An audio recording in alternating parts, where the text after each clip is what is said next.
this is Brad Young from MarineMax, Fort Walton Beach, Florida. Today we're talking about the NauticStar 223 dual console boat. As you'll notice on this boat, it does come with a bimini top and a ski pole. Plenty of storage in the back here to keep your things nice and dry. Both sides.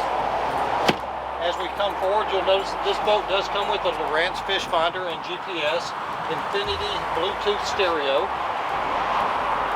It does have on the dual console, this is can be considered a storage or changing room. There is no head in this boat, but you can add a porta potty if you wish. It does have freshwater wash down front and back so that you can get cleaned off after you go to the beach or after you beach the boat. As we move forward, there's plenty of storage in the front, as you can see.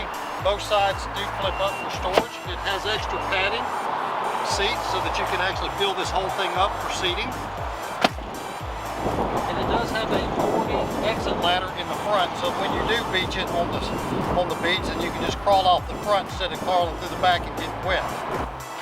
And as we step to the back of the boat, you'll notice that this one is powered by a Yamaha 200 motor. This thing, I believe, will get you in the mid-40s when you're traveling. So take a look at the side of this boat and notice the beautiful blue color. This one does come standard with the trailer, so you would not have to purchase a separate one. So if you want to sea trial this boat, this is Captain Brad Young, MarineMax Fort Walton Beach. My phone number is 850-420-1802. Give me a call and we can set it up. Thanks.